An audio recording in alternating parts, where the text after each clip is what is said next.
Repete isso bem claramente para quem está te O sentindo. mundo só tem voz onde a igreja se calou. Caraca! Então, eu vou dar um exemplo, e eu quero passar para o Zermini, depois eu concluo, mas eu vou dar um exemplo de algo que assustou a gente como cristão, como família, você que ama a família. Assustou um pouco essa questão dessa agenda de banheiros, por exemplo, sem divisão de sexo, né, nas escolas. A cartilha, toda essa questão sendo feita por um Ministério da Educação e toda essa questão. A grande verdade é, a gente está se assustando com um filho que nasceu porque a gente não se preocupou em nenhum período de gestação.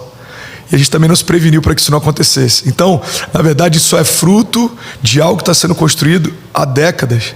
A gente olha hoje nas universidades federais, e eu não estou falando aqui com uma militância política, até porque quem me acompanha sabe que não é muito meu posicionamento, mas tem universidades federais que estão muito mais preocupados, alguns professores estão muito mais preocupados em construir uma agenda na mentalidade dos seus alunos do que ensinar de fato a matéria que deveria ser ensinada. Uma doutrinação. É uma doutrinação. Agora, esse problema não começa com o professor que dá essa aula hoje. Esse professor foi gerado num tempo e já fazia parte de uma agenda que veio antes dele. Essa agenda só foi estabelecida porque quando a gente não se preocupou tanto em ocupar certas cadeiras, alguém ocupou e fez um bom trabalho.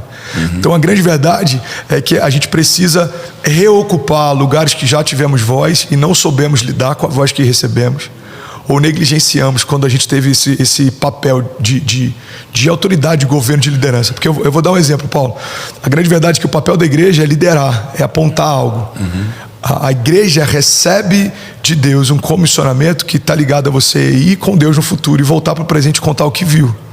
Então a igreja carrega esse poder de ver o que ninguém viu, de trazer existência, essa é a dinâmica da fé, o que ainda não existe, tratar as coisas que não são como se já fosse. Só que isso não é só para um milagre pessoal. O problema é que a gente acha que isso é para um milagre pessoal. Isso é para a gente governar, isso é para a gente mudar a história, isso é para a gente assumir protagonismo. Então o que acontece é, você pega Harvard foi sonhada e foi construída por um pastor protestante. Todas elas, Harvard, Colômbia, Oxford, Cambridge, todas. Agora o ponto é, tudo para preparar os próximos pregadores, agora, os ensinadores, doutrinadores. Olha que loucura. Hoje, se eu for convidado para dar uma palestra em Harvard, vamos ser sinceros, imagina, um pastor foi convidado para dar uma palestra em Harvard. Para a gente é quase que um acontecimento. Uau, isso é histórico, é épico. Então, como que se tornou épico alguém ser convidado para falar por 30 minutos num lugar que foi construído por alguém que era movido pela palavra? Em que momento da história a gente se perdeu? Então, só para concluir, e eu devolvo, Paulo, essa questão de os tempos que a gente está vivendo e o posicionamento que a gente precisa ter, a gente só está vivendo um tempo difícil em algumas esferas porque a gente abriu mão do posicionamento lá atrás, ou a gente se vendeu quando teve esse acesso. Então o que eu queria compartilhar é o seguinte, tem gente que fala, não, eu estou feliz porque eu estou vendo a igreja tendo voz com celebridades, a igreja tendo voz na mídia. Não, irmão, não, a igreja não está tendo voz necessariamente quando alguns evangélicos estão tendo acesso.